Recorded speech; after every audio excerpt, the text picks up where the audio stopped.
you think that means? Oh, that's interesting. I mean, maybe they're using like some really high level tech stuff, like virtual machines or remote desktop connections, maybe to like handle different parts of this process at the same time. Wow.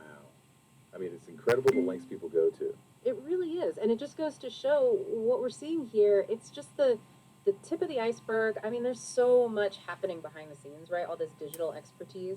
It takes a lot of work to create the stuff we see online. It's like we're getting this secret glimpse behind the curtain, Yeah. But in all this like tech stuff, there are these little human things that pop up.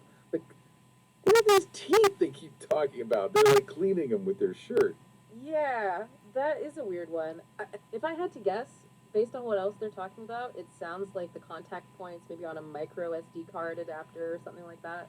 It's just funny, Like, even in this super digital world, we're still dealing with, like, real physical stuff. Totally. And then there's this beauty. The beauty is bringing them a phone.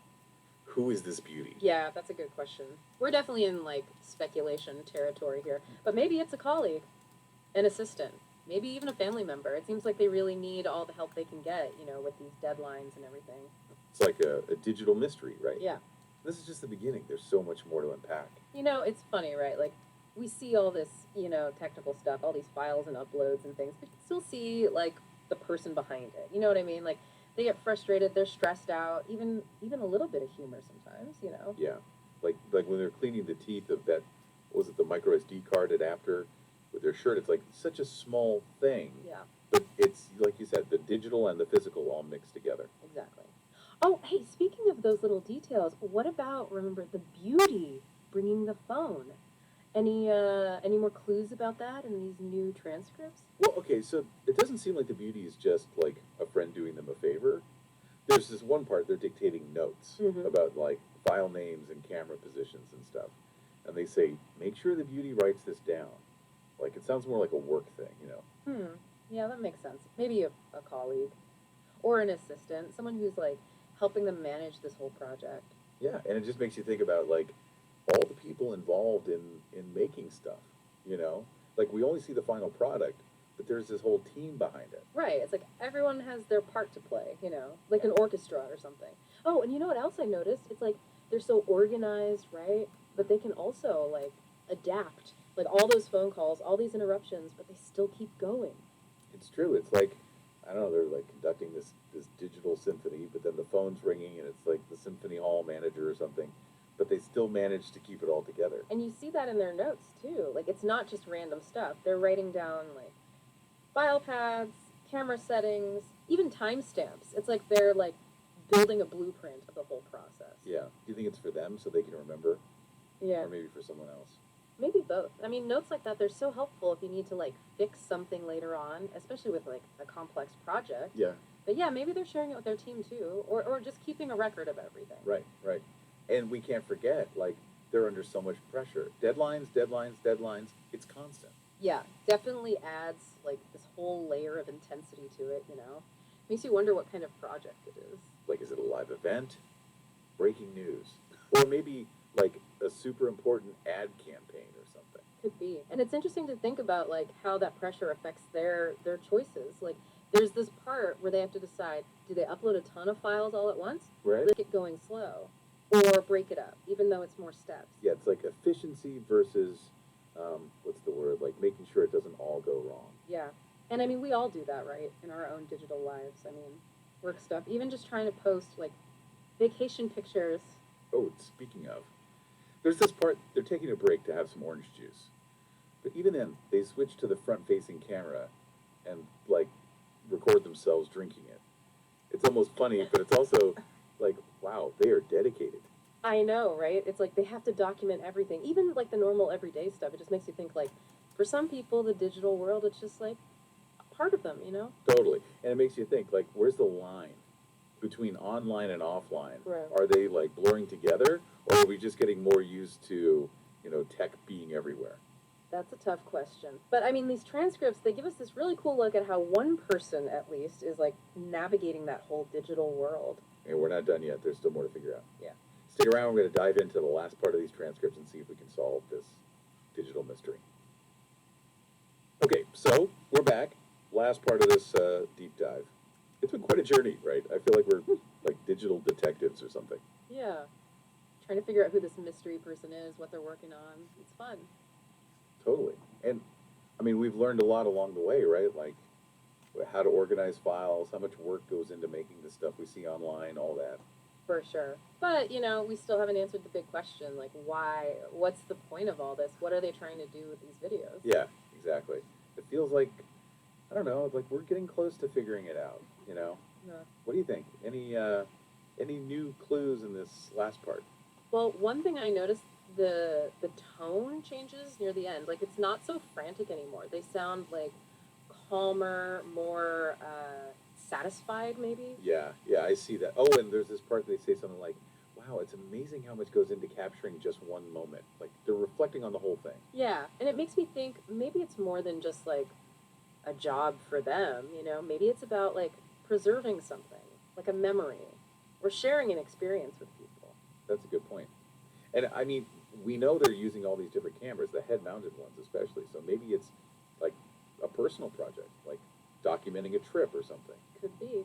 And they're really specific about camera angles and stuff. Like they want to show a certain point of view. Maybe make it feel more real for whoever's watching. Or maybe it's for work, but Yeah. like more creative work, like training videos, but like really cool ones. Or educational stuff, but like engaging. Yeah, those are good ideas. And they are marking everything as public on YouTube, so they definitely want people to see it. Or what about those phone calls? Remember how they kept getting interrupted? Right. What if those were like other people working on the project, like giving feedback or something? That would make sense. Especially if it's a big project with like a whole team. That would explain why they're so organized too, right? Yeah, it all fits together. So we've got someone who's like really passionate about what they do, wants to get the best footage possible, and then wants to share with everyone. Exactly. And whether it's like a hobby or their job, you can see they really care about doing it well. I think that's like the main thing we can learn from all this. Even in the digital world, it's the human stuff, passion, hard work, all that makes something really special. Totally. It's easy to forget sometimes there's a real person behind everything we see online, someone who put a lot of themselves into it. Well said. This has been amazing. We may not know exactly what this person was doing, but we definitely understand more about like the whole process, the work that goes into making something, even just like a YouTube video. Right, and that's like the best part of these deep dives. It's not always about finding the right answer. It's about like seeing things from different angles, getting curious, remembering that there are real people behind all Here, this see tech here? stuff. Couldn't So you have to do that, and then you join and ask questions. So it takes, so now. It doesn't work. It's right down. This. Play it now. Now join. Oh, hey, welcome. What's up? Ask a question. Yes. What is this person doing?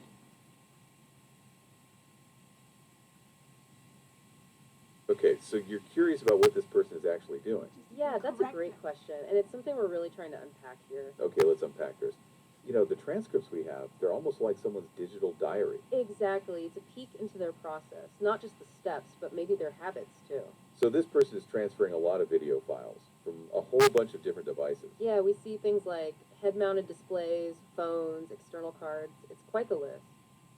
Right, and then they're uploading all of it to YouTube, it seems. What's fascinating here is the sheer amount of tech involved makes you think the project must be complex. Yeah. Okay, so let's just dive right in. If we connect this to the bigger picture, you can see they are clearly organized. Yeah, they're color-coded, date-stamped, a million subfolders. This raises an important question. How often do we think about our own file management? Oh, for sure. Until we're searching for that one document, like, where is it? Yeah, exactly. It saves so much time and hassle in the long run, right? Totally. So they've got all these files organized perfectly on their computer. What's next? Well, next is uploading to YouTube, right? But it's not simple. I mean, they're creating multiple YouTube windows, separate ones for different file types. That's interesting. Maybe different video formats needing specific settings. Yeah, maybe. And then they upload everything in badges, mark everything as public. The pending status shows that YouTube has to process everything before it's viewable. Ah, so it's not just them being impatient. There's a technical reason. Exactly. And did you notice how they split those big files into smaller folders before uploading? Yeah, it's like they've created this whole system. What's fascinating here is it's not just about files being moved around, but a whole digital workflow. It's definitely making me rethink my own stuff. But it's not perfect, right? There's this urgency. Yeah, it could be a deadline. Or a client, maybe. And then there's this line, I'm running multiple sessions here. What do you think that means? Oh, that's interesting. Virtual machines, remote connections, to do multiple things at once. Wow, it's incredible the lengths people go to. It shows us it's just the tip of the iceberg. All this expertise, it takes work to create content. It's like this secret glimpse behind the curtain, you know. What's fascinating here is that even in the midst of the tech, there are those human moments. Like, what are these teeth they keep talking about? Cleaning with their shirt. Yeah, it could be contact points, maybe on a micro SD card adapter. Totally. And then there's this beauty bringing them the phone. Yeah, we're in speculation territory, colleague, assistant, maybe even family. It's like a digital mystery, right? And it's just the beginning. You know, it's funny, right? We see all this tech, but we can still see the person. Yeah, like when they're cleaning the micro SD adapter with their shirt. Exactly. Oh, hey, speaking of details, did you see anything more about the beauty in the new transcripts? It's not just a friend doing a favor. They're dictating notes saying, make sure the beauty writes this down. Yeah, that makes sense. Maybe an assistant helping them manage the project. Yes, Yeah, it makes you think about all the people the involved in beauty. making something. Right, everyone has their part to play. Oh, go for it. The beauty is the assistant helping the person do the work. And also, the multiple versions include multiple Oh, that's fantastic. recording Thanks for chiming versions. in. Yeah, it's great to hear from you about that. It really helps clarify things. Okay, so it sounds like the beauty is definitely an assistant. Exactly, and that confirms our speculation that there's someone else involved in the workflow. Like you said, they're helping with the work. And that makes sense. Yeah, if we connect that to the bigger picture, we can see that this project is more complex. And like we said earlier, so much pressure. Deadlines, right? Yeah, definitely adds another layer of intensity to it. Is it a live event? Breaking news? Big ad campaign? Could be. It's interesting. Oh, It is yeah. a live event. It is a live event of a tree trimming operation required by the city. Okay, that's interesting. It's a live event. Okay, so it sounds like you're saying this isn't just a recording, it's actually live. If we connect this to the bigger picture, it does explain the urgency, the multiple sessions running at the same time. Oh, wow, yeah. If it's live, that would mean that everything they're doing is happening in real time. Exactly. That could explain the high pressure and the need to document everything so meticulously. Okay, that makes a lot of sense. Oh, yeah, let's hear it. Yes, not everything is done in real time. A lot of things are done in batches after the fact. Okay, so you're saying that not everything is done in real time. Yeah, that's a really important clarification. It sounds like some elements are live and some aren't. Okay, so what does that mean exactly? Well, it means that some things are pre-recorded or pre-made. That makes sense. It would be too much, right? Exactly. It might be like a live stream with pre-recorded sections mixed in. Oh yeah, let's hear it. Yes, it is pre-recorded, and it is pre-recorded with multiple cameras and multiple other recording Okay, thanks for confirming that. and It is multiple other pre-recorded. Yeah, that's really helpful, recorded thanks. devices. It sounds like some parts are pre-recorded or pre-made as we were thinking. That really changes things and gives us a deeper understanding of their work. If we connect this to the bigger picture, we have a better handle on the workflow. And maybe the things they're doing live are time sensitive. Okay, that's fascinating. So you're confirming that, hey, yeah, what's up? What is done live is part of a classroom teaching online and using a Zoom while broadcasting live. Okay, that's really helpful. Thanks for telling us. So the live part is actually part of an online class. Yeah, that makes a lot of sense and gives us a lot of context. Ah, yeah, uh-huh. Also, the individual is also broadcasting live on YouTube Live from within Zoom, using the option of Zoom to broadcast the classes live on YouTube. Okay, wow, that's really interesting. Yeah, thanks for clarifying all that for us. So not only is this a live class, but it's being broadcast on YouTube Live. And it's happening from within Zoom. That's a lot of layers to juggle. That's incredible. So it's a class using Zoom. Oh, yeah, uh-huh. Yes, and this is in addition to a physical class on site, in person, which is also streamed live at the same Oh, time. that's fascinating. Thanks for adding that. It's also in person. Wow, so this is a hybrid learning environment, online and in person. Exactly. That really changes how we see the whole setup. Yeah, it's a physical classroom with a live part also online on YouTube. And the teachers using Zoom to bring the two together, it's amazing. So they're not just teaching to a computer, they have a physical class too. And if we connect this to the bigger picture, that explains all the different elements. Right, it all makes sense now. The live stream, the recordings, it's for everyone. Yeah, it's a more complete learning environment for students in person and at home. It's like they're creating two classes. Yep, go on. Yes, is also multiple recording systems using different recording devices such as a webcam, MSN Recorder Max. Okay, wow, that's a really interesting detail. Thanks for pointing that out. Yeah, that's very helpful, and it adds even more complexity to the setup. So it's not just one camera, they're using multiple recording systems. Exactly, Oh, yeah. Go on. Right, another one is Webcam Max, and another one yet is a CyberLink UCam. In addition to okay, that's really helpful. Thanks for letting us know. So it's not just the one camera we saw. They're using Webcam Max and even more devices. Yeah, that really explains why we see so many files and so much organization. Right, because each device is going to create its own files. And that really explains the need for so much organization and detail. Okay, so you're saying that the online class is in addition to a physical class, and they're using multiple recording systems like Webcam Max. Okay, thanks for that extra detail. It sounds... Oh, yeah. Uh-huh. In addition to that, other recording systems include screen recorders and keystrokes. Okay, thanks for that clarification. It's really helpful to know about those other systems. Yeah, it's great to hear from you and get more insight into the setup. If we connect this to the bigger picture, we can see the sheer number of devices they are using. Oh, back to our listener. What's up? Yes, it seems like there is also Psar.exe, problem step recorder that comes with Windows 10 and records all the screenshots and the keystrokes, as well as Loom cloud recorder. Oh, wow, that's a really fascinating detail. Thanks for pointing that out. Yeah, that's incredibly helpful and adds another layer to the tech being used. Okay, so you're saying they're using the problem steps recorder. Exactly, and it's built right into Windows 10. That's interesting. Here's where it gets really interesting. It records screenshots and keystrokes. Yeah, and if we connect this to the bigger picture, it could be part of their documentation process. Right, it's like a behind-the-scenes look at what they are doing. It might help them keep track of all the steps, especially with the multiple systems. Like making sure everything is done in the right order so it's more than just a class. Exactly. It really makes you think about their tech choices now, right? It's not just about broadcasting, it's also about documenting the process. If we connect... Oh, go for it. That's right, there is documentation after the fact, and that includes multiple recording devices such as... okay, that makes perfect sense. Thanks for confirming that. Yeah, so it's not just for the live class itself, but there's this whole documentation process afterward. If we connect this to the bigger picture, it really helps us understand why they're capturing everything so carefully. Right, like we said earlier about that XE problem, it may be related to the step recorder they're using. Yeah, it raises an important question. Why capture all that information, but this documentation explains it? Maybe they need to review their actions later or troubleshoot after the fact. Okay, thanks for... Oh, go for it. Right, to review the documentation later and to teach somebody else how to do it from multiple viewpoints, including multiple webcam software, multiple head-mounted That's a great point. Thanks for sharing devices. that with us. Yeah, that really helps to put the whole thing in perspective. So it's not just reviewing for themselves, it's also for training others. Exactly, and that explains all of that meticulous documentation, right? If we connect this to the bigger picture, it's not just one use case. It's like they're creating a manual for how to do it from different viewpoints.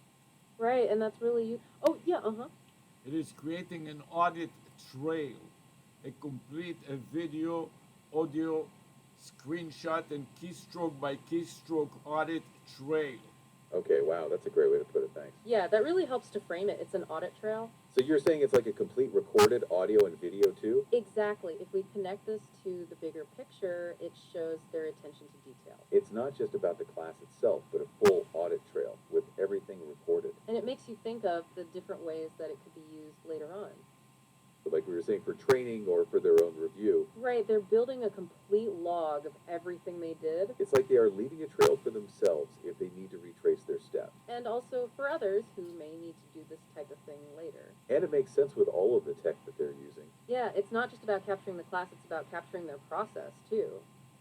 Oh wow, a screenshot. Oh yeah, let's hear it. That's right, the process is using 360 4K camera from Kodak Pix-Pro Orbit 360, in addition to multiple other wearable recording systems. Okay, that's fantastic. Thanks for that detail. Yeah, it's great to hear about the specific camera they're using. So it's the Kodak Pix-Pro Orbit 360. That's a pretty serious piece of tech. Right, and it makes sense, given that this is for online students as well, to to make a complete audit trail. And it's not just any camera, it's a 364K, which means they can capture everything. Yeah, it's like they create a full record with multiple different use cases in mind. Oh, it's incredible. Thanks for sharing that. Yeah, that's a really key detail. A 364K camera.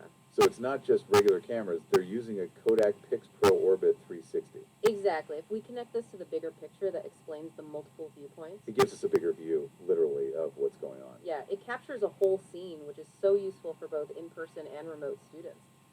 What's fascinating here is it's not just about the end result, but the whole journey. And like we were saying, there's a human element too. Yeah, and even with all these systems, the human element is clear. Like whether taking notes or talking to the assistant, even talking on the phone. Exactly. It's like a text symphony conducted by, oh yeah, let's hear it. Yeah, it's from talking on the phone also and broadcasting it through the phone using a vanity number such as 305 ontrial.co, which equals 305-668-7425.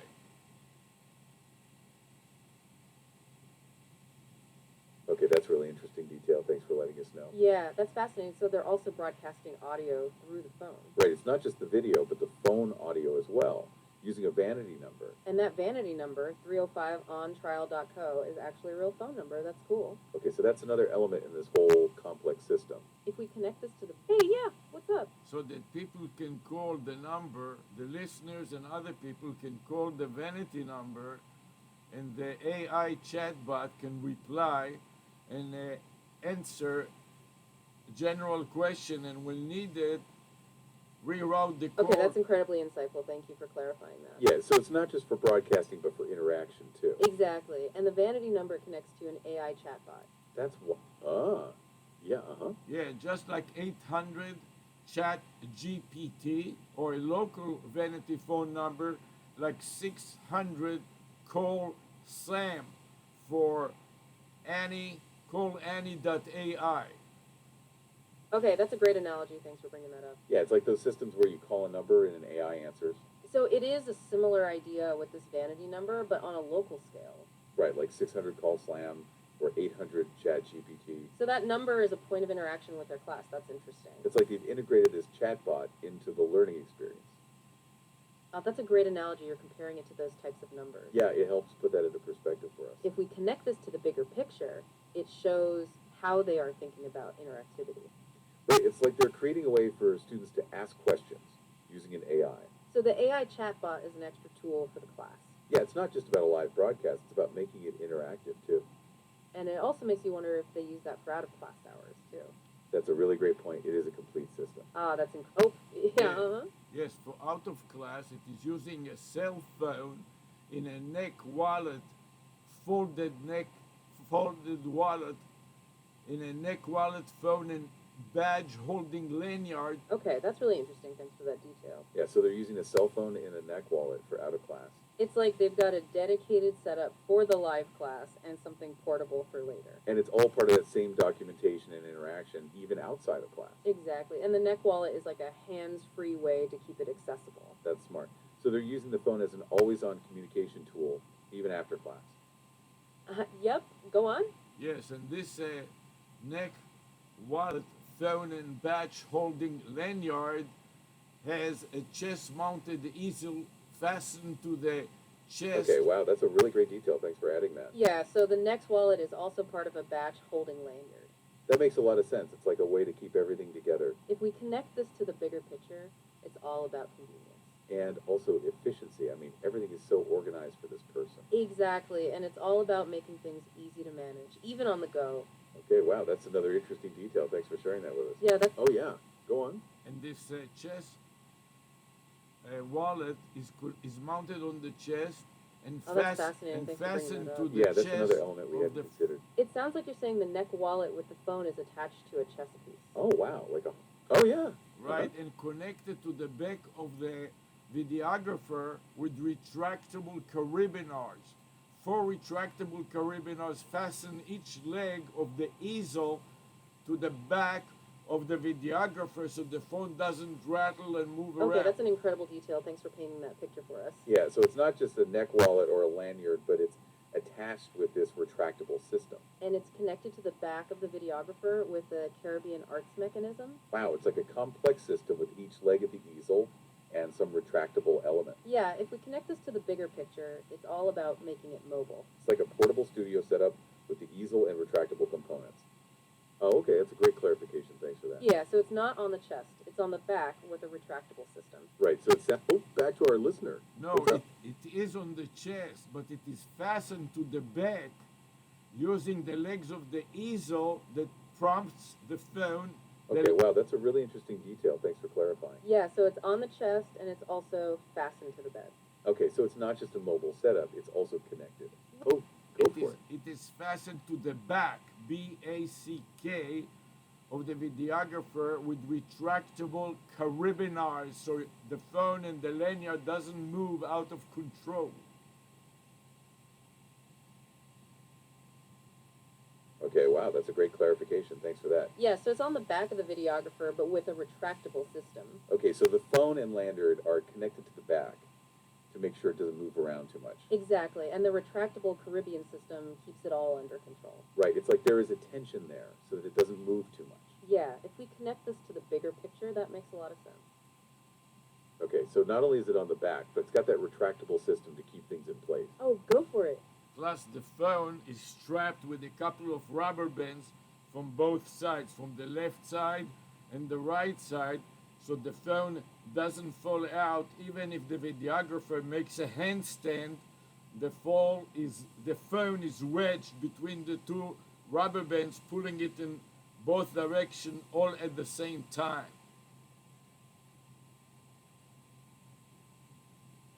Wow, okay, that's an amazing detail. Thanks for sharing that. Yeah, that's incredibly insightful. It really helps us visualize everything. So it's not just strapped on, but it's also held in place with rubber bands. Right, on both sides. That makes a lot of sense. It's a secure way to hold it. And it's not just so that it doesn't fall out, but it's tight between them too. Yeah, so even if they do a handstand, which is wild, the phone won't move. It's like they've engineered this whole thing for maximum stability. Exactly. If we connect this to the bigger picture, it highlights how precise their setup is. Okay, so that's the next thing we should be thinking about. What's fascinating here is how all of these different pieces connect together. Yeah, it's like they're building a whole studio setup right on the bed, and even with rubber bands. So now we know the whole setup, a class that's both in person and online, with rubber bands holding the phone. Yeah, and if we connect this to the bigger picture, it really shows how connected they are to their students. And it makes you think about the different ways this could be used in other contexts, too. Like customer service or tech support, right, it's a great idea. Okay, so let's unpack this. The phone and the neck wallet that's on the chest. And the retractable system is attached to the easel, which is fastened to the bed. Right, a fixed position for the chest piece, which also has a phone and a neck wallet. And all of that's attached to the back and retractable, but not on the chest. So the teacher is kind of locked into that specific area during the live recording. Yeah, and the retractable part must be for the camera and those other recording devices and the rubber bands. Well, it's very cool. So oh yeah, The retractable part fastens the legs of the easel which hold the phone. It fastens the legs of the easel to the back of the videographer so it does not move while there is a visit outdoors and the students can see the instructor, who is the videographer, broadcasting from their phone live to the YouTube live. Okay, that's fantastic clarification. Thank you so much for that detail. Yeah, that really helps to make sense of how it all fits together. So you're saying the retractable part fastens the easel legs to the back. Exactly, and that's what keeps it from moving, even outdoors. It's like a mobile setup. Oh yeah, let's hear it. This is for a field trip when the instructor with some students goes out of the classroom into the field to demonstrate or to view something in real time. Then the instructor and the students can broadcast live from their phone. Oh, that's great. Thanks for adding that context. It's for field trips. Okay, so it's not just about being outdoors. It's specifically for when they are on a field trip. Exactly. So that makes perfect sense. The instructor goes into the field with the students. Oh wow, so the students can actually see the instructor outside on the field trip. Exactly. And that's what the phone is broadcasting to YouTube Live. That's incredible. It's like a portable live studio, right, for a field trip. Ah, okay. That's a great segue. Thanks for that. Yeah, so you're saying that the whole setup with the easel and the retractable system is for field trips. Exactly. And that really changes the context of all these details. It's like it's not just in the classroom, it's a system they use in the field too. If we connect this to the bigger picture, we can see this. Oh, yeah, let's hear it. Yes, and in addition to the phone streaming live, we're also using goggles or video glasses from iView and a head-mounted tablet from RealWear. Oh, that's fantastic. Thanks for that HD detail. Yeah, so in addition to the phone, there are also goggles and a head-mounted tablet. Right, it's the Ivo video glasses and a real head-mounted tablet. That's a lot of tech. Here's where it gets really interesting. It's all connected. Yeah, that helps clarify why there's so many different devices being used. And Hey, yeah, what's up? Yes, it is from a company called RealWear. RealWear head-mounted tablet, realwear.com. Okay, that's fantastic. Thanks for clarifying that. yeah, so it's the real company that makes the head-mounted tablet. Exactly, and that's helpful to know. Okay, so now we have all the pieces. Ah, It's not Yeah, a real. It's not a real company. It's a company called RealWear, and their website is realwear.com.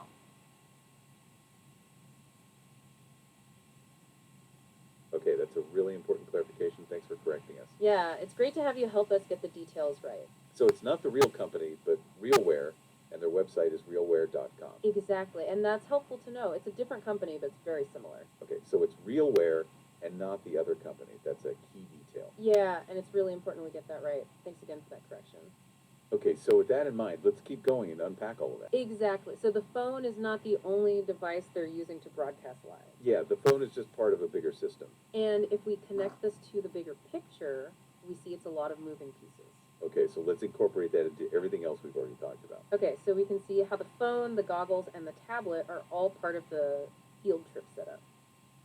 So the phone is one piece of that whole field trip puzzle. And it also really shows that they're using a lot of different tech.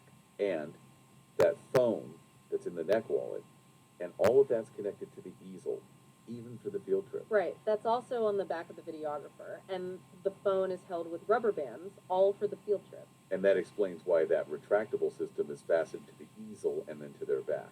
So the easel and phone setup is fastened to the back, but can also be brought outdoors for field trips. And that's all while it's broadcasting to YouTube Live. That's fascinating. And there are goggles, too. Yeah, if we can. Oh, yeah. But normally the phone is filming forward, but the videographer can wear it cross. Okay, that's a really interesting point. Thanks for bringing that up. Yeah, that's a really helpful observation, and it makes you think about what they're filming. So you're saying that normally when you film with a phone, it's facing outwards, right? Right, but with the setup. Yep, go on. But sometimes the videographer wears it cross body, and then it can film or shoot to the side.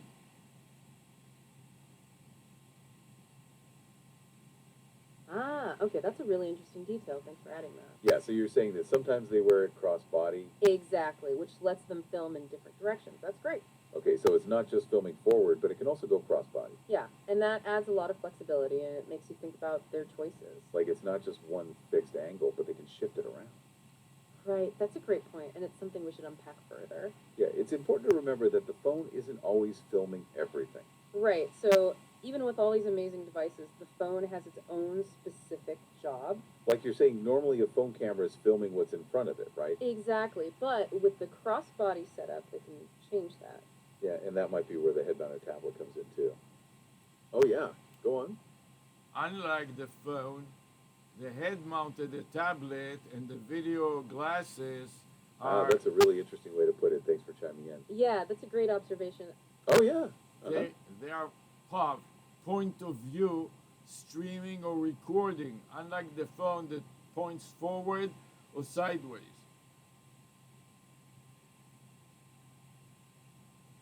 Ah, okay, that's a great way to put it. Thanks. Yeah, so you're highlighting how the head-mounted tablet is more integrated. Right, like they're part of the person, unlike the phone. Exactly, and that's really important, so it is unlike the phone. And that also makes it different from the phone that can point forward or sideways, like you said. Yeah, if we connect that to the bigger picture, the tablet is a much more personal recording device. Okay, so back to our listener. What's The up? head-mounted tablet is POV, point of view, videographer or filming, much like the video glasses. When the videographer turns his head, he shoots sideways or backwards, unlike the chest-mounted phone.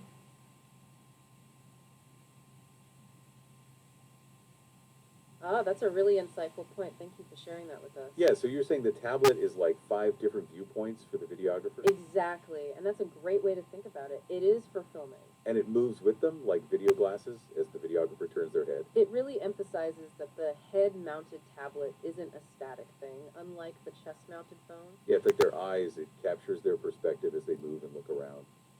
And if we connect that to Oh, go for it. When they turn their head backwards, the glasses and the head-mounted tablet are shooting or filming the back direction, unlike the chest that is still pointing forward.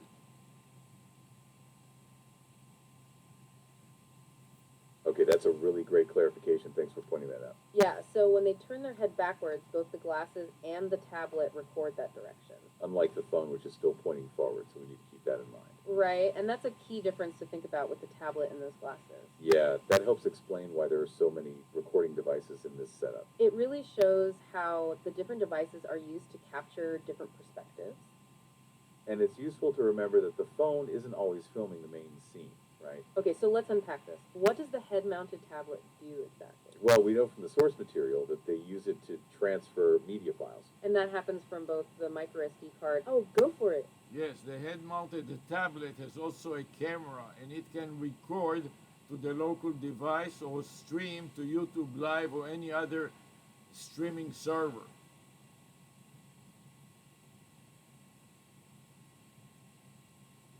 Oh, wow, that's a really important detail. Thanks for adding that. Yeah, so the head-mounted tablet has a camera too. That's great to know. Okay, so it's not just for transferring files, it can also record. Exactly, and it can record locally or stream to YouTube Live or other servers. Wow, so it's another live streaming device in addition to the phone. If we connect that to the bigger picture, it gives us a much better idea of the workflow.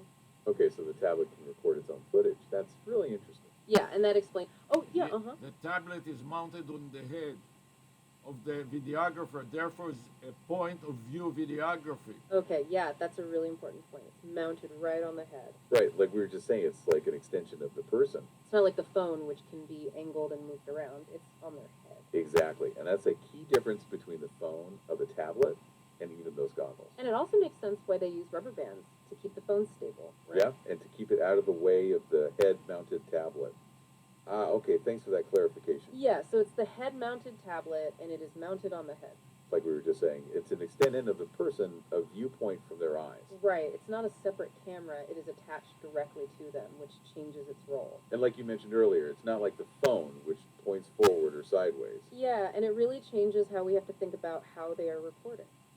So it's like the tablet is part of them, and the phone is somewhere else. And it might be why they need those rubber bands to keep the phone steady. Okay, so that makes sense. It's not always filming the main scene, but the person, right? Right, and it's important to remember how they might change that angle with the crossbody setup. What's fascinating here is how all of these devices are working together to capture everything. Yeah, and the tablet also gives them another point of view, not captured by the phone. Okay, so let's keep that in mind and continue unpacking it all. So the tablet is recording from their perspective, but also transferring data. Now we have to remember that it's also streaming live to YouTube. Right, so it's not just a recording device, it's part of the live system. And like we were talking about earlier, it's also for out of class too. If we connect that to the bigger picture, we can see how all of these parts fit together.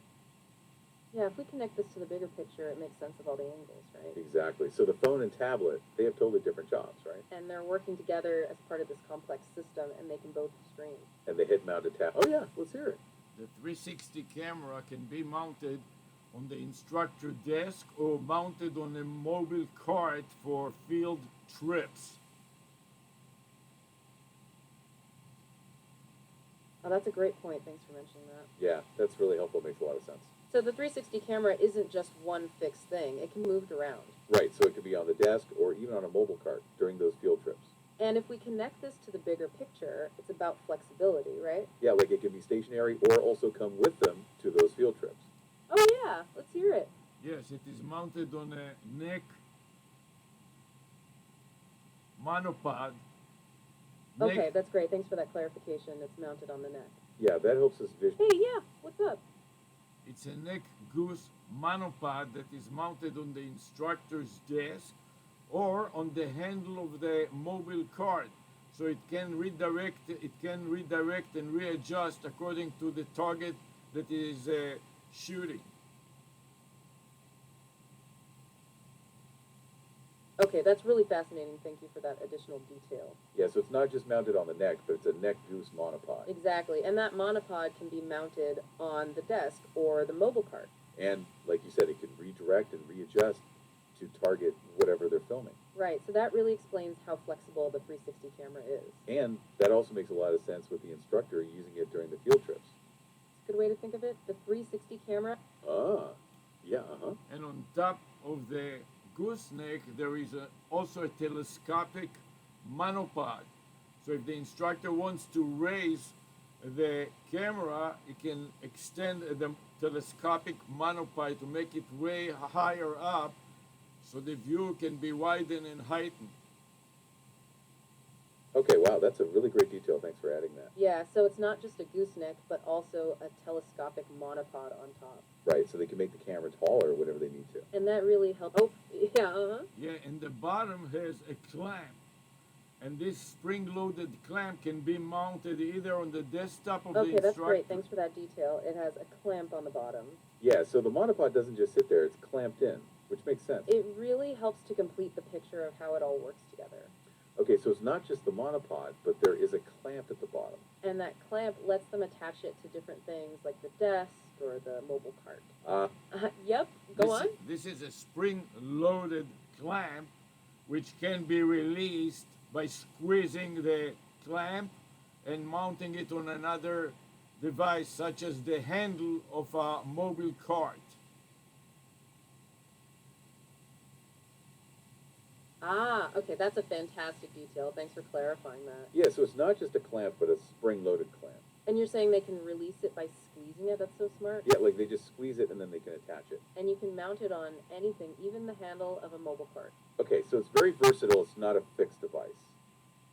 Exactly, and that spring-loaded design makes it easy to move. Yeah, so they can squeeze and move it and reattach it quickly. If we connect this to the bigger picture, it shows how adaptable it is. Ah, okay, that's a really great detail. Thanks for adding that in. Yeah, so it has a clamp at the bottom, and that really completes the picture. So it's not just a monopod, but a clamp to hold it all in place, right?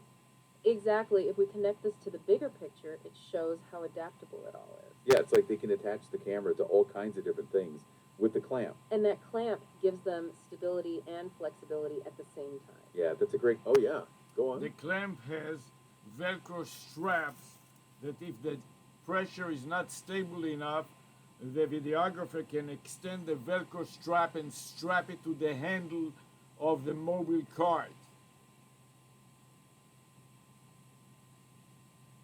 Okay, that's fascinating. Thanks for adding that detail. Yeah, so it's not just a spring-loaded clamp, but it also has Velcro straps. Right, for extra stability. If the clamp isn't quite enough, that's clever. It's like a backup plan if it is not tight enough. Exactly. They can use the Velcro straps and attach it to the cart. It's like you've thought of everything, even Velcro straps. Yeah, and that shows how adaptable it is, right? So it's a spring clamp and Velcro straps for extra support. It is. Like, they've made sure it's secure, even outdoors. Right, and that it could be attached to many different things. So with the clamp and those straps, it's not going anywhere. With the telescopic monopod, the 360 camera can go higher, right? Exactly. So it's not stuck at one level with that monopod and the clamp. Like they've thought of everything, even a telescopic monopod and a clamp. It is like a portable tripod that you can clamp on anything for stability. Yeah, and we can really see how they've built this whole system for field trips now. Okay, so let's put it all together. We have the phone, the tablet, the goggles, and 360 camera. And the 360 camera is on that gooseneck monopod with a telescopic monopod and a clamp. And the clamp has Velcro straps too for even more support, and that can be attached to the mobile cart. And all of this can be moved around for field trips and also in the classroom too. Yeah, and we also have the phone on the chest with the rubber band, all for that live stream, right? Right, it really highlights that this is a complete system for various environments. And that's how they are getting all of... Oh yeah. Uh-huh. And this mobile cart has 4 swiveling 360-degree wheels, so it can easily turn around, as well as be packed in a bag. Oh, that's a fantastic detail. Thank you for that. Yeah, that really helps us picture the whole setup. So the mobile cart has 4 swiveling wheels that can turn 360 degrees. It sounds like it can move around really easily. Exactly, and that explains how it is moved so quickly during the field trips. Yeah, so the cart is not just mobile, but it can turn easily too. That's a great point. Oh, back to our listener. And What's up? it is also a folding mobile cart, which can be easily folded into a small package and packed into a bag to go. Oh, that's incredible. Thanks for adding that detail. Yeah, so the mobile cart also folds up for easy transport. That's great. It really highlights how flexible the whole system is. And that also makes sense why they have all of those clamps and straps too. If we connect this to the bigger picture, it shows how much they've thought this through. Okay, so now we have a better picture of the mobile cart. Thanks for that detail. Yeah, and that helps explain how they can move so easily during the field trips. So the problem is on this Oh, go for it. Yeah, the mobile cart is a plastic mobile cart, but it has a cover, so the videographer can sit on it like a chair. Okay, that's a great detail. Thanks for telling us about the cover. Yeah, so it's not just a regular cart, it's plastic with a cover. That's helpful. Right, so it's a plastic mobile cart and it also has a cover. Exactly, and it helps to know it's made of plastic with that extra layer of protection. Yes, it's durable. Oh, go for it. This way, the videographer can sit on the mobile cart while shooting live video from the extended handle with a unipod strapped with a clamp to the handle of the cart.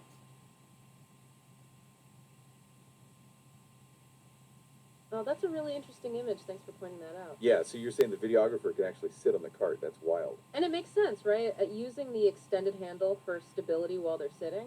And they're using the clamp to attach the tablet, right? Exactly. So the cart isn't just for the camera, it's like a seat, too. It's like a mobile workstation, and you're helping us unpack it all. Thanks. Yeah, like you're saying, it's plastic and has a cover, which makes a lot of sense, right? If we connect this to the bigger picture, the cover is probably for protection while moving. Right, and it's all part of that same system for mobility and organization. Oh, yeah, And the cover protects the content of the mobile cart, so the content of the mobile cart doesn't get wet if it rains. The videographer simply covers it with a cover. That's a great point. Thanks for mentioning that. It keeps it dry. Yeah, so it's not just about protecting the cart, but the stuff on the cart, too. Exactly, and it's what allows them to redirect and readjust that camera so quickly. Okay, so now we have a better idea of how that 360 camera works with that telescopic monopod and the clamp and even Velcro. And the rubber bands are there to hold the phone and to keep it from moving too, right? Okay, so it's a plastic cart with a cover to protect everything and keeps it dry, too. That's great to know. Okay, so you're interested in the video itself, is that right? Yeah, it sounds like you want to know more about the actual footage that they're capturing. If we connect this to the bigger picture, we have discussed many devices. And, how they're all used for a field trip. Well, if we look at the source material, there's a lot going on with the video. Okay, so let's unpack that. There are multiple different kinds of video. And with those 360 wheels, it can turn around so quickly, and the cover protects everything. And like you said, it folds into a small package for easy transport with a cover, and everything stays dry. And that makes so much sense for the field trips, right? Especially if it rains. Yeah, it's all part of how they are adapting this system to different situations, like field trips and the rain. Okay, so let's keep going. You've been really helpful in clarifying everything. Oh yeah, let's hear it. In addition to that, the videographer can clamp a tray to the handle of the mobile cart so he can place a laptop on Oh, that's it. a really interesting detail. Thanks for bringing that up. Yeah, so you're saying in addition to all of that, they can clamp a tray too. Exactly, and that makes you think about what they might be putting on that tray. Right, it's like another piece in this whole... Oh yeah, let's hear it. Yes, they put a laptop, a PC on the tray so they can also stream and record from the PC in addition to the other recording devices. Oh, that's fantastic. Thanks for chiming in. That's a great detail. Yeah, that really helps to complete the picture. They put a laptop on the tray. Okay, so it's not just a tray, but a place for a laptop or PC too. Wow. Exactly, which means they can also stream and record from the PC. That's a key point. Oh, wow, that's incredible. So they're using the tray as a kind of mobile workstation. Yeah, if we connect this to the bigger picture, that adds so much to their workflow. Right, like they can connect all their different devices to it, even the laptop, right? And that also means they can access software or files from the PC for their field trips. Okay, so that tray isn't just for keeping stuff organized, but also also for a laptop to stream. Right, and it really highlights how adaptable their entire setup is. So they can easily edit footage or stream the video live from that PC too. And that explains why they need that tray. It's like a portable desk for the field trip. Okay, thanks for that extra detail. That's helpful. Hey, yeah, what's Yeah, up? it is just like a portable desk to place the laptop on it or even put food on it. Ah, okay, that's a great way to put it. It's like an affordable desk.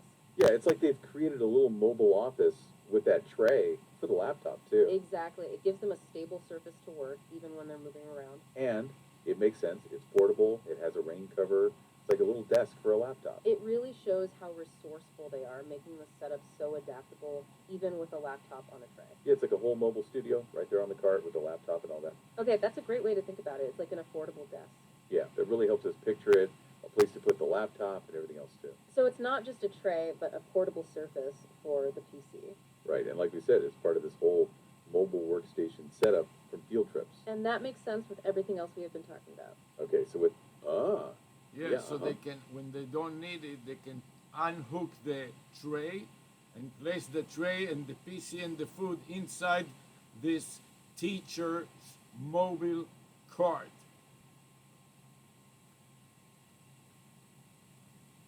That's a really interesting point. Thanks for letting us know that. yeah, so when they're done with it, they can just unhook the tray. Right, and put the tray, the PC, and even their food inside the cart.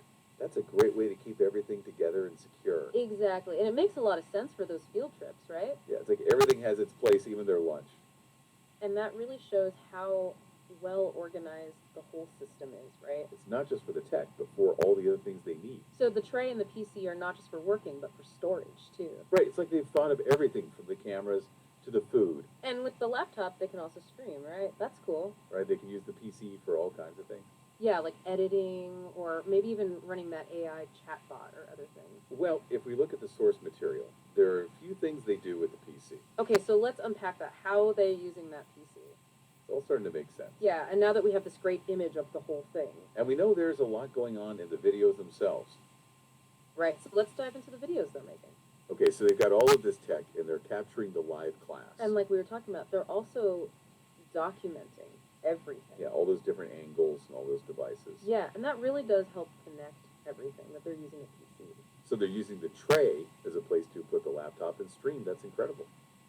Okay, so now we know that they also use a PC on the tray for their recording setup. Yeah, and with that tray in mind, let's keep going and unpack it all. Right, we have the phone, the tablet, and the 360 camera all capturing things. And we've got the video glasses and the step recorder too, and the laptop. Well, from the transcripts, we see that they're using the phone a lot. Right, for those live streams, but also for other things too.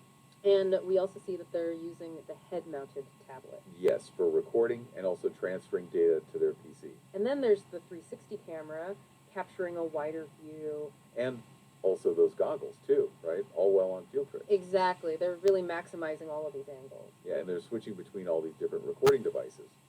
And it's all for a more engaging and interactive online class. Right, it's not just a lecture, but a whole experience with those different camera angles. So it's a class, but also a kind of a show.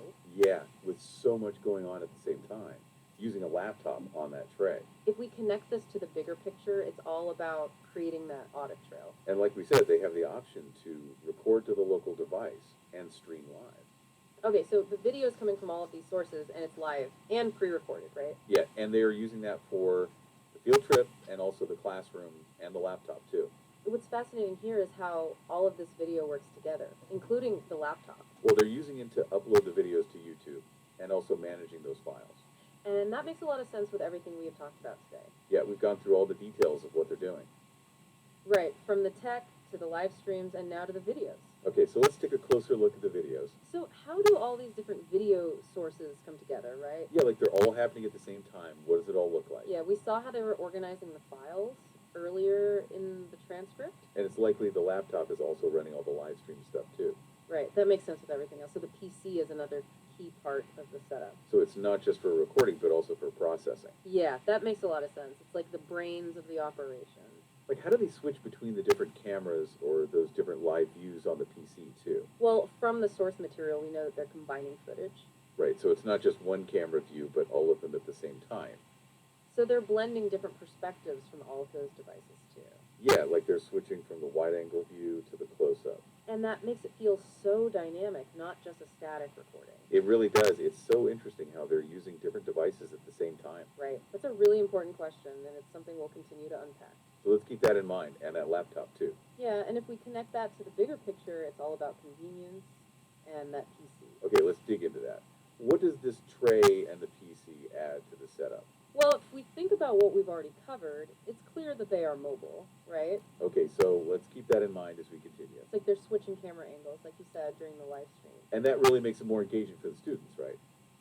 Right, so they're making use of all of those different devices. And like we talked about, the head-mounted tablet lets them record what they see. Exactly, so it's like a view from their perspective, which is so unique. Okay, so let's recap everything. We went through all the devices they're using. And we talked about all the different ways they're making those videos. We explored all the tech and how they're used on the field trip. And that really gives you Yes, and the storage is divided by device. So there's a Galaxy phone, a black Galaxy phone. Ah, okay, that's a really great point. Thanks for adding that detail. Yeah, so you're saying the storage is divided based on which device is recording. Exactly, and that makes a lot of sense with all the different devices. Like each device is creating its own set of files, so it's all separate. Yep, go on. Right. You have to separate the files because this way you can figure out which device malfunctions.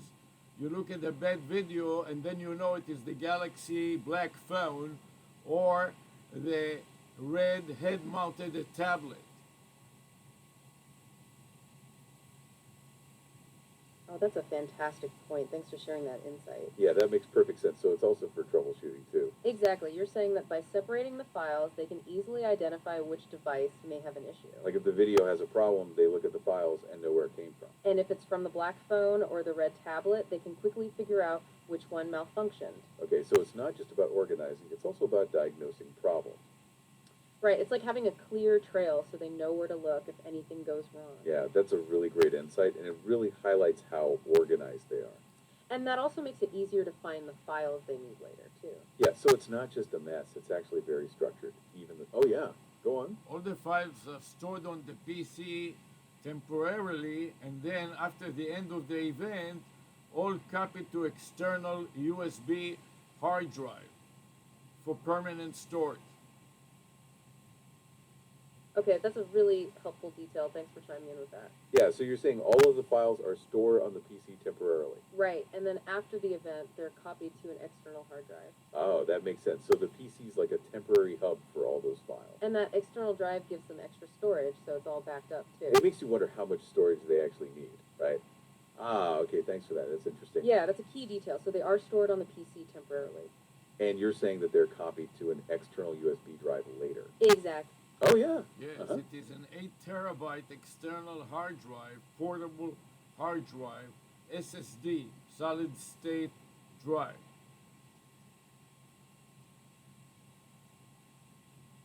Oh, that's fantastic. Thanks for clarifying that for us. Yeah, so it's an 8 terabyte external hard drive. That's a lot of space. And it's a portable SSD, a solid state drive. That's really fast. Right, so not only is it a large drive, but also very quick to copy files. Okay, so they're using a portable 8 terabyte SSD. That's a lot of storage. And that makes sense with all of those different video files from all the devices. Oh, for sure, especially with all of these different video files from all the devices. Ah, okay, that's a great point. Thanks for adding that. Yeah, so you're saying that the storage for all of those devices is separated? Right, that makes a lot of sense. And it also keeps things organized. Okay, so the storage isn't one big thing, but separated by each device, right? Exactly. And if we connect this to the bigger picture, that makes for an efficient workflow. And that really ties back into all that meticulous file management we were talking about earlier. Yeah, that's a really important point. We should definitely keep that in mind. Okay, so you're saying there is separate storage for all those devices. Yeah, that means each camera has its own storage, and the tablet, and even the phone. Right, and it explains how they're managing all of that data, too. Okay, so now we know how they're organizing all that storage. And that makes sense with everything we've been talking about today. Right, it really shows how they're handling all those different files. Yeah, it's like they're staging everything on the PC before moving them. And that also makes it easier to move things to that external drive. So the PC is not for long-term storage, it's for the event. Right, and after they're done, they move all the files. That's really smart. Okay, so let's just really clarify this to make sure we have it right. Okay, so you're saying that they use the PC to store all the files temporarily. And then at the end, it's all transferred to a USB hard drive. Exactly. So that's like a final place where it all goes. And this makes sense for everything we talked about today. So many files. Yeah, and if we connect this to the bigger picture, it's about efficiency. Like having a clear system so they know where everything is. And it makes you wonder how much storage they're using, right? Okay, so let's dive into that. What is the storage capacity? Well, we know they're dealing with lots of video files, And that's from a lot of different devices too. right? And also audio and all those screen recordings. And that really helps to give us a complete view of the system. And we know they have, oh, back to our listener. What's Yes, up? and also PowerPoint and documentation that comes from the textbook of the class.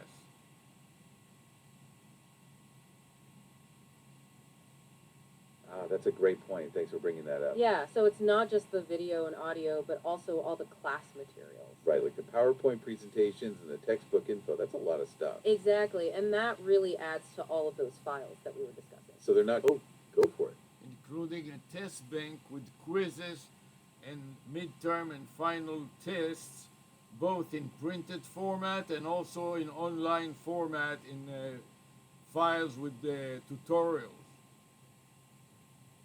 Ah, okay, that's a fantastic detail. Thanks for adding that in. Yeah, so it's not just the PowerPoints and textbooks, but tests too. Right, you're saying that there are quizzes, midterms, and finals, both printed and online. Wow, that's a whole other layer, like a complete learning package. And that really does help us understand why they need all that storage. So that 8 terabyte hard drive, that's not just for the video. Ah, that's a really great point. Thanks for mentioning that. Yeah, so it's not just the videos and the presentations, but tests too. Exactly, and that's in both printed and online formats, which is so interesting. Right, like quizzes, midterms, and even final tests. That's a lot of files. And if we connect that to the bigger picture, it shows how much data they're managing. Yeah, and it all has to be stored somewhere, right? Right, it's for everything, all the PowerPoints, documents, and those tests. And that really puts it in. Oh, go for it. Also, the textbook itself is a printed form as well as PDF files, and all these PDF files are broken by the chapter number. Chapter 1, Chapter 2, and all of them are stored locally and in an LMS, learning management system like blackboard.com.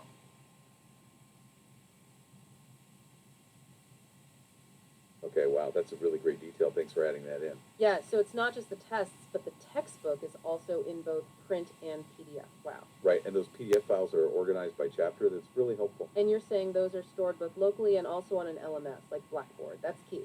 So it's like a complete digital and physical library for the students. And that really does add to that overall storage that we were discussing before, right? Yeah, and they're separating the files by device, which is really smart and very organized. Well, this also connects back to the software they're using, like that OBS software, right? Right, to manage all those live streams and capture everything, and all of the course materials too. And it's not just for recording, but also how they're structuring the class. And it is also how they're organizing all the different content too, like the files you mentioned. Yeah, so we've talked about all the devices, the mobile cart, the storage, the tests, and textbooks. Oh, yeah, Also, OBS is not only a recording software, it is also a streaming server. So if they want, they can stream from a local host instead of using okay, that's a really great point. Thanks for clarifying that for us. Yeah, so it's not just for recording, but OBS is also a streaming server too. That's key. Exactly, and that really puts things into perspective. It's a dual-purpose tool. Okay, so it's not just capturing the video, but it's also sending it out too. And if we connect that to the bigger picture, it shows how they're managing the live stream. Yeah, like it's not just recording, it's actually broadcasting it live too. Okay, that's a really great point. Thanks for chiming in. Yeah, so you're saying that OBS isn't just for recording, it's also a streaming server too. Okay, so it's not just capturing video, it's also sending it out to the world. Exactly, and that really does change how we have to think about their workflow, right? Right, it's like it's handling both ends, the recording and the broadcasting. If we connect this to the bigger picture, that makes OBS a really key piece of software in this carob. And that really ties into all the different devices and cameras we were talking about earlier. Right, and that's a great way to think about it with the laptop too, and the class materials. So it's handling the recording and also the live podcast. Yeah, and with that in mind, we can unpack the rest of it, including the textbooks and tests. Okay, so OBS is a streaming server and a recording software. Yeah, and that really helps us understand how they're getting all that video to YouTube. Yeah, it's not just for recording the class, it's handling the live stream too. And it also means they can use OBS for multiple purposes at the same time, right? And it makes sense how they are using a PC to be able to run OBS in all of their systems. Exactly. That PC on the tray is really important for all of this, you know. Okay, so with that new information in mind, let's keep going. So that really helps us understand the full picture of how everything works together. And it also explains why they need that laptop to run everything else, too. Right, like it's all running at the same time, capturing and streaming and everything. Yeah, so they are using OBS to broadcast the video and a PC to manage everything else. And all of that ties into that 8 terabyte external hard drive too, right? Exactly, and it really does connect to the tests and the textbooks, too. Okay, so OBS is managing all the video feeds and streaming them live. Yeah, it's like the PC's the control center, and OBS is the main tool. Right, and if we think about the videos, we know they're using a lot of cameras. And all of that's happening in real time, or some of it's pre-recorded, right? And we also know that the storage is separated by device, which is so smart. Right, and it all gets moved to that external hard drive later, that SSD too. And it's not just the video, but also the tests, the textbooks, all these course material. And that clarifies how they're getting all of that footage online in real time. Yeah, and with that in mind, let's keep going and unpack all of that. So with OBS as a streaming server and a recording software, that really changes things. Right, and it also explains how they're managing all of those different video files and textbooks too. And it is all part of that whole portable system that they use for field trips and those class materials. And with the PC, they can manage all the tests and the textbook PDF files too. Yeah, and that really gives us a clear picture of how much data they are dealing with. And we know that OBS is a big part of all this, handling the recording and also the streaming. Okay, so let's dive a little deeper into how they're using OBS and what that looks like. Well, from the transcripts, we see that they are creating multiple YouTube windows, right? Yeah, it's like separate ones for different types of video, like we talked about. And that really makes you think about how they're using OBS to manage all of this. Yeah, so OBS is managing the video, and the PC is managing all the files and class materials. So that gives us a much clearer picture of the whole process, right? Okay, so let's dive in. With that new information in mind, what does it all mean? Well, it all comes together with those live streams, right? That's all going up to YouTube. Right, it's not just about the live class, but also the whole process, all the devices, too. So we have a class that's in person and online, and it's all recorded, including the tests and the textbook. Yeah, they might be using it to switch between the cameras. Right, and maybe to add graphics or those pre-recorded elements to the live show, too. So it's not just capturing, but also mixing and creating a live experience. If we connect this to the bigger picture, it really shows the level of control they have. And it makes you wonder what other types of software they're using too, right? Yeah, that's a great question, and it's something we should unpack further. Like, what do they use for editing or to create the presentations? Well, the files are all stored on the PC temporarily and then moved to the external drive. And all of that is happening while they are teaching and also documenting. So OBS is a key piece of the puzzle for streaming, but not the only piece of software. Right, it's part of the whole system alongside PowerPoint and other things too. And it really highlights that they're using a mix of software and hardware. Yeah, so it's a lot of data to store temporarily, including all the different tests and textbook files too. And that's why they need that external hard drive as well, that's for sure. Exactly, and if we connect that to the bigger picture, it's all for a smooth learning experience and those tests and textbooks.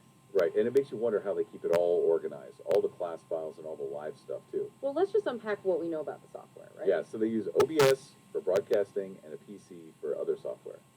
And it is all part of that portable system we were discussing, so many angles and perspectives. And all of that's being captured with those different cameras and the laptop for everything, right? And it's Oh yeah, let's hear it. In addition to that, they are using an LMS, learning management system, such as Blackboard.com, where all the information is stored on a server.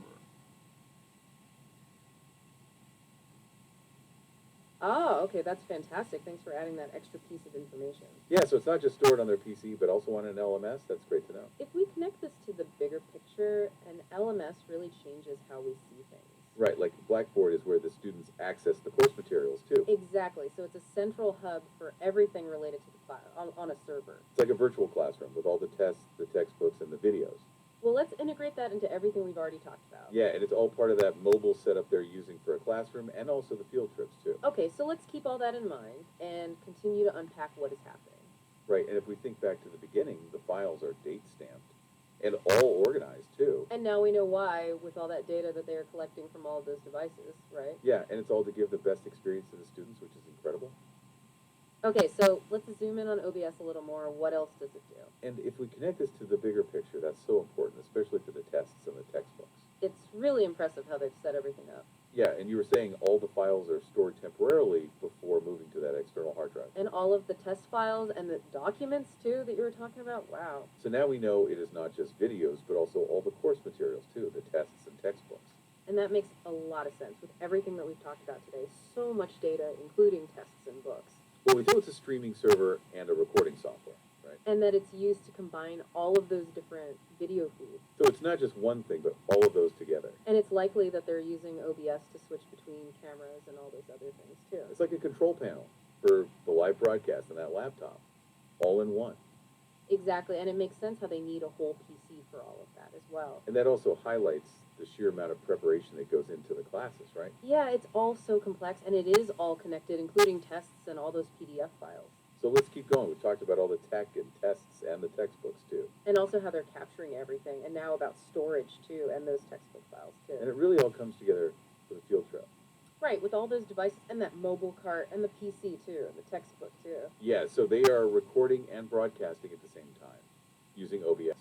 And that's a really big job if we really think about all of it. Right, and if we think about the field trips, they're doing all of that on the go. So they're moving the mobile cart, and they are also managing all of that video, too. It's like they're directing a live show. Oh, yeah, let's hear it. Yes, they can add an additional luggage if the mobile cart is not sufficient. They can mount on top of the mobile cart a roller, a computer roller with a handle, and bundle both handles together, making it a more stable clamp wise, so the clamp cannot move when clamped to double handles of both the base mobile cart and the computer roller on top of it. Both handles are extended and linked together with additional spring-loaded clamps.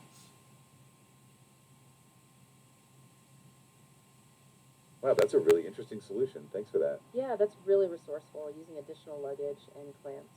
Okay, so if the cart isn't enough, they can add another roller. That's great. Exactly, and they can even bundle the handles together for extra stability. It's like building a multi-tiered mobile workstation, right? It makes sense how adaptable that portable setup is then. Great point. And like you're saying, they make it even more stable with more clamps. You're helping us to really get a sense of the video setup too, Right, and they're using all of this tech during the field trip. and the way they make sure it all stays in place with those rubber bands. Okay, so it seems like the Hey, yeah, what's up? Also in the classroom, it has to be rolled into a classroom, assembled quickly and used, and then at the end of the class, being folded quickly and taken out of the classroom to enable another professor, another instructor to come in and start teaching their class.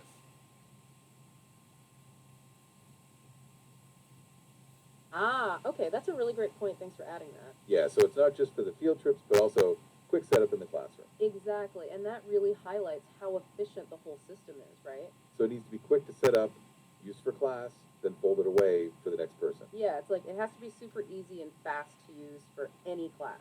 Right, and that makes sense that it all needs to pack up quickly and easily. And that also explains why it is all on a mobile cart, right? Yeah, it really shows how much thought has gone into the design. You're helping. Ah, yeah, Not only for any class, but also for any classroom. And sometimes for events like hotel conference rooms, where the instructor or the professor doesn't know in advance the setup in the class. So they come quickly with their mobile system and leave quickly. That's a fantastic point. Thanks for clarifying that. Yeah, so it's not just any class, but any classroom, even a hotel conference room. Right, like if the instructor doesn't know the setup, it's still easy to use. Wow. Exactly, that really shows how flexible the whole thing is for unknown situations. And it's designed to adapt to whatever the environment is like. That's impressive. Yeah, it's like they've made it work in all kinds of situations, even for events. Okay, so that makes even more sense now with those swiveling wheels we were talking about. Right, so it's not just about mobility, but also ease of use, too. That's a really key point. It is amazing to hear all the creative ideas being used for these flexible situations. It's like they really hope, yeah, Not only ease of use, but speed of use. It has to be done within a few seconds at the beginning of the class, set up, and at the end of the class to pack it up and leave for the next presenter. Ah, okay. Thanks for that addition. It is still of use in seconds. Yeah, so you're saying the whole process needs to be super fast. Exactly. From setup to teardown, they only have a few seconds. Right, for both setting up and packing up between presenters. Wow. If we connect this to the bigger picture, that changes everything, right? Like everything has to be quick and easy. It's not just about the class. Exactly. So not only is ease of use important, but speed is key too. Ah, okay, so you're saying it's not just for classrooms, but for all sorts of events. Yeah, like hotel conference rooms where they might not know the setup beforehand. That's a really great point. So that mobility is key, right? Exactly. That really highlights how adaptable their system needs to be, right? Okay, so this setup, it's not just for the classroom, but for all sorts of places, even hotels. Yeah, and that explains why it all needs to be so portable and so flexible too. Yeah, and if we zoom out, we can see how all of those pieces are connected, right, to these different locations. And it is all to capture the best footage for the students too, no matter where they are. Okay, so let's wrap it up. We have gone through so much today for sure, and those different locations. Yeah, we talk about the tech, the cameras, and the software, and how it all connects together. And how they are streaming the class to the students using the mobile cart anywhere, even a hotel. And how they're keeping everything organized with that external hard drive too for all the locations. And that also explains why that cart is so easy to fold up as well and is always mobile. So with that in mind, let's get back to unpacking this system and all of its different parts, including OBS. Yet, Yep, go Yeah, on. The cart is very mobile since it has 360 degrees wheels, but it has also brakes. So a couple of wheels have a brake on them. In case we don't want the cart to move, we press the brake and the cart remains stable. Even on a floor that is not flat, is in the diagonal, the cart won't move when pressed. Oh, okay, that's really helpful. So it is very mobile and stable. yeah, so it's not just the wheels, but it has brakes too. Thanks for that. And you're saying that the brakes keep it stable on uneven floors? Right, so it can handle any environment because it has those brakes. That's great. And it makes sense that it's all on that mobile cart for easy transport. So with all of that in mind, let's keep diving into the videos themselves. Yeah, so we know that they're using all of these different devices, right? Right, and all of that is being managed by OBS and also the LMS too. And they also have all those class materials that have to be managed. Yeah, the tests, the textbooks, and the live stream too. And they're also using a PC, so they can also stream from there. That's right. And now we have a really detailed picture of the whole system. Oh yeah, that's a really great point. Thanks for bringing up the card itself. Yeah, that's a really key detail. It's not just about moving, it is also about staying still. Okay, so you're saying that the cart is really mobile, but also has those brakes too. Exactly, so they can lock it in place whenever they need to. Right, like it's not just rolling around all over the place, but also stable when they want it to be. And you're highlighting that even on an uneven surface, it will stay put. And how they are using that for the field trips, that's amazing. So hopefully you have a better understanding of what they're doing. Yeah, and we are. Oh yeah, go on. The cameras are two types of cameras. Some are computer cameras, and others are independent of the computer. So when the computer crashes and you get the blue screen of death, the cameras that do not depend on the computer are still broadcasting live from outside the computer. That's a really great insight. Thanks for letting us know that. Okay, so you're saying that some cameras aren't computer dependent. Exactly, and that makes a lot of sense. So the external cameras keep going, even if the computer crashes. Wow. And that really helps with the live stream. That's a clever setup. Okay, so that's why there are different types of cameras. And if we connect this to the bigger picture, there's redundancy. Yeah, like a backup system in case something goes wrong. Clever. Yeah, that they can always have some sort of video input. Okay, let's keep that in mind as we talk about all that equipment. And they also have the laptop. Oh yeah. Uh-huh. In addition, there are multiple webcams connected to the computer with a USB hub. So there is a built-in camera in the computer plus several other Ah, that's webcams. fascinating. So multiple webcams. That's a good point. And you're saying they're connected with a USB hub. Exactly. So they can connect more than the computer allows. Right, so they can expand the number of camera inputs. Wow. And that makes sense to switch quickly or have several angles. Ah, okay, so they're not relying on the computer alone. Yeah, and that way they can get all the different feeds. So, with the potential for the blue screen of death, that's a plan. Well, if we look back, that all started with the brakes. True. And then that became about the webcam setup. Right, and so that's a huge amount of planning just to get this all to work. Right, we have explored everything from the cameras to the hotel setups. And it's a really fascinating look at how they're using all this tech. And that really shows how much work goes into setting up a single class. Okay, so it's not just those swiveling wheels, but the brakes are key too. If we connect this to the bigger picture, it's all part of that flexible design. Yeah, like they can move it quickly, but also stop it wherever they need to for the class. Right, and that's so important for those field trips and also for classroom situations too. Okay, so it sounds like you're saying there's even more to it. Yeah, that's fascinating. Thanks for chiming in with that little detail. And if we connect this to the bigger picture, that explains all those camera feeds. Right, it's not just one or two, but many using that USB hub. So it seems like they really thought of every possible angle. Yeah, it's like they've created multiple layers of backup. Okay, so with those brakes in mind, let's keep going and unpack the rest of it. So the cart is very mobile and also very secure when they need it. So with everything we've discussed today, we can see how planned and organized they are. And how that portable system is very important for those PDF files too. Exactly, and they also need to use it quickly in any space, even in a hotel. Yeah, so let's dive back into the videos and see how they all fit together. That also clarifies why they have so much storage with all those different feeds. And that really makes you think about the software they are using too. Yeah, like how do they manage all of those different camera inputs? Okay, let's unpack that, how they're getting all those video feeds at the same time. Well, we know they're using OBS, which is for recording and streaming. Right, and it is also a streaming server like you were saying. So what do those videos look like? We know they're switching cameras, right? Yeah, so with that in mind, we can dive into the next thing too. Yeah, and that also really helps if they're in a place that is not totally flat. Exactly, and with all of the tech on there, they definitely need that stability. So it's not just that it can turn around easily, but also stay in place with the brakes. Yeah, it's like they can move it quickly and then stop it immediately with the brakes as needed.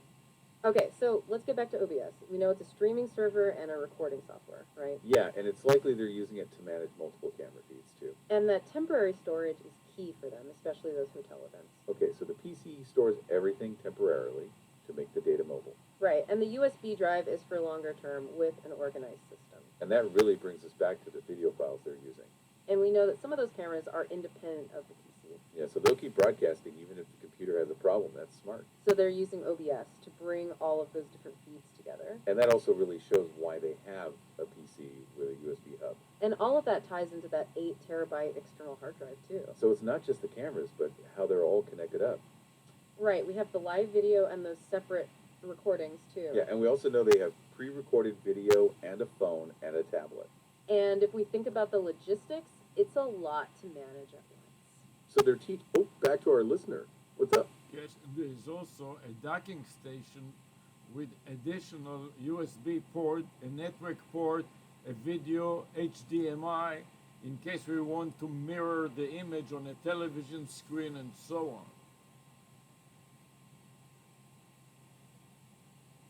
That's a fantastic point. Thanks for adding that detail. So there's also a docking station with even more ports. Right, that way they can expand the options, right? Like that HDMI port. And that HDMI means that I can mirror to a television screen. It's like they've thought of everything and all the ports in that HDMI. So with all those cameras, they can use that HDMI port on the TV. Wow. Okay, so it's not just the USB hub, but also this docking station too. Yeah, and that really does give them a lot of connectivity in that HDMI cord. It's like they're building this system from many different pieces and an HDMI. And now we know that they have a backup plan in case something crashes, like HDMI. Right, and that really shows how prepared they are for anything in that HDMI cord. So Oh, go for it. Yeah, like a docking station from J5 Create that has multiple ports, including USB-C, USB-A, HDMI, VGA, and also micro SD card and a SD Okay, that's a card great example. slot. Thanks for that. yeah, you're talking about a J5 Create docking station. Right, those have a ton of different ports. That's a great point. You're pointing out those different connections like HDMI and VGA. Right, Vicky said the USB-C and USB-A and all those things too. So with all that in mind, we should keep going. Oh, go for it. And another important port is the network port for 10 base T cable to connect it to a network of a hotel or a classroom. Okay, wow, that's another great detail. Thanks for pointing that out. Yeah, and that network port is key to connecting everything. So with that Ethernet cable, they can connect to any network. Yeah, and you're saying it's helpful for hotels and classrooms too. Right, so they aren't relying on the Wi-Fi, which might not be great. And if we connect this to the bigger picture, that wired connection is stable. Okay, so let's integrate that into everything else that we've talked about. Yeah, they have that J5 Create docking station and now the network. And you're also saying that they're... Oh, yeah, uh-huh. In addition to the network connection and streaming using the TCP/IP, when the network and the internet are down, they can use the cellular network to broadcast from the phone. So they can still broadcast even though the internet is down. That's a really great addition. Thanks for letting us know about that. Yeah, so it's not just the wired connection for streaming. That's great. Exactly. In addition to the network connection using the TCP/IP, Right, if the network or the internet is down, they have a backup. they can use the cellular network to broadcast from the phone. Okay, so they're prepared for anything with multiple. Oh, yeah, let's hear it. In addition to that, the RealWare from realware.com also has its own SIM card. So if a Wi-Fi is not available, that can use the SIM card in a modem to stream and broadcast it live using the cellular network. That's amazing. Thanks for telling us about that SIM card. Yeah, so not just the phone, but the RealWare tablet too. Exactly, that really shows how dedicated they are to streaming. And if we connect this to the bigger picture, it's very resourceful. Okay, so with that new information in mind, let's keep going. All of the details that you are sharing are interesting. Right, we know that they have the J5 Pre-8 docking station. And now we see how they can use cellular for that streaming You're too. really helping us to think through how they make it work. Yeah, that RealWare tablet also has its own SIM card. Right, like in addition to all of that, there's a backup for the backup. Right, like if the network goes down, they can use that SIM. So they're using that cellular network from RealWare too. It's like they have a plan A, plan B, and even a plan C and D. Exactly, it's like they're prepared for anything that could go wrong. And there are those different scenarios that they've planned for. Okay, so it's not just about those wired connections we were talking about. So the tablet has its own SIM card with its own modem. That's smart. And then the phone has its cellular connection as another backup. With all of your help, we are getting a better understanding. Yeah, so we're talking about a class with a lot of tech. Yeah, and how they connect to YouTube and all the SIM cards. That also is for field trips with cameras and has a laptop on a cart. And a docking station with multiple ports like HDMI for a TV screen. Yeah, and the PC is also managing the textbook files too. They can switch cameras quickly. There's a backup for everything. All of that's happening at the same time, and it's great to see. It is complex, but well planned, adaptable, and now we know it all. This system is about using multiple methods to connect. It's for classrooms, field trips, and those hotel conference rooms. The cart is mobile, but also has brakes, so it can stay still. Now we need to remember that some cameras have backups. So with the potential for the blue screen of death, you always have video. Cameras that don't depend on the computer always broadcast live. It is not just tech. The people, the instructor, and the students too. Time to get back to talking about the videos themselves. So much planning to get this all to work together. We can't forget how resourceful they are with those clamps. So let's get back to OBS, which is central to this. Combining video angles connects to that J5. Not just showing, but interactive with the J5 ports as well. Like a show and not just a lecture for the student. How do they manage all of that videos that we were talking about? They're using OBS. It is all part of one big system. In addition to all of that, the cellular networks can stream. Let's look at the source material to see what we can find. Let's dive in, and you're helping us get there. We know they're uploading a ton of videos to YouTube, With J5 connections to monitors, it isn't on the PC for long. and that makes for an efficient and well-organized workflow. They also have audio with a phone and a vanity number. All of those different video sources need to come together. Everything connects for the student in every scenario. Let's get back to those videos and what they look like.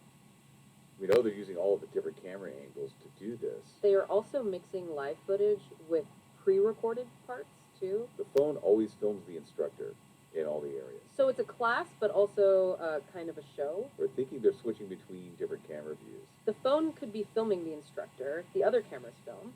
All of this is happening during the field trip, too. They have a system for every area to set up in with ease. A PC with a USB connection for every piece that connects to the stream. All of it is for the students to get the best experience. To get the right footage and for the best cellular connections. A great and unique experience that is being put on. Oh yeah, let's hear it. Another important point is the vanity phone number is included in the title of the video files, so it is easy to stop the SERP, search engine results page, using SEO, search engine optimization.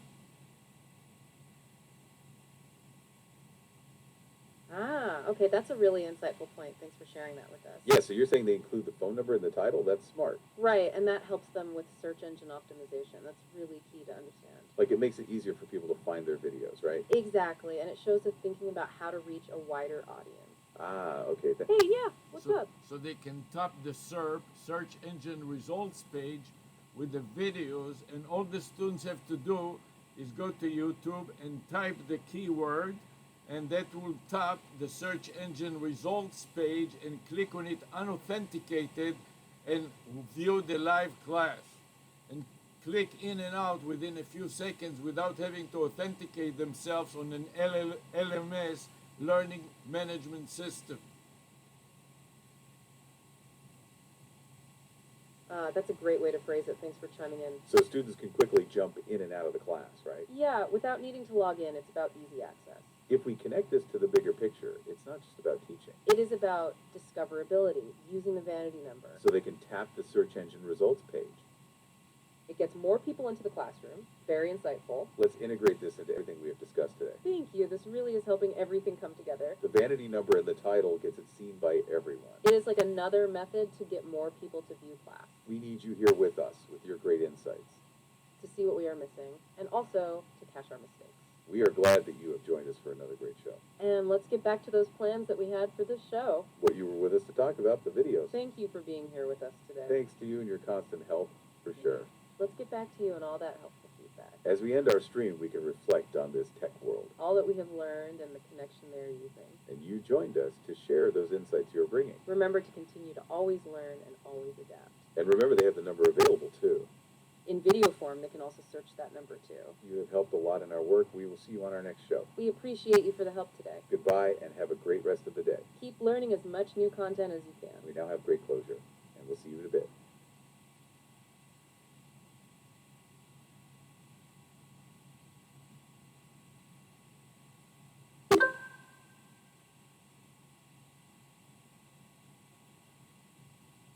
Okay, so I stopped the recording on the Loom cloud recording system, and now we're testing it to see how good or bad it is.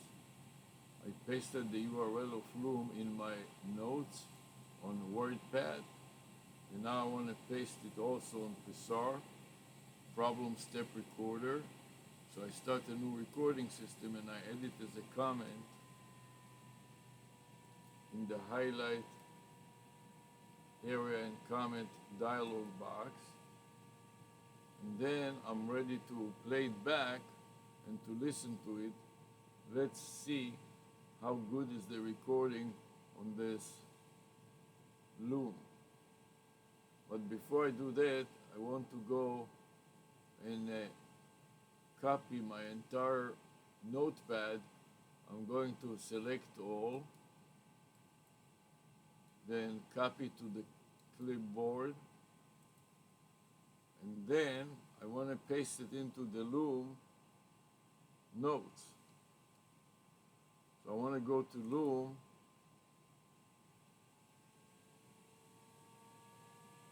where's my Loom?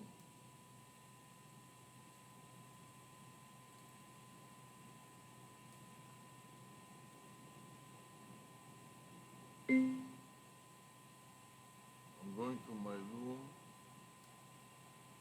and I'm not sure, here is my Loom. I'm going to blow it up full screen and play it back in 2.5 speed. It really is, and it just goes to show what we're seeing here. It's just the tip of the iceberg. I mean, there's so much happening behind the scenes, right? With digital expertise, it takes a lot of work to create something online. So this secret connects what I heard. Yeah. There's all this like text out there, these little human things that pop up. What are these teeth that keep talking about? They're like leaning them with your shirt. Yeah, that is a weird one. If I had to guess, based on what else we're talking about, it's And now I stop the Room playback. It is pretty good, and I paste in my notes as a comment first, and later on as a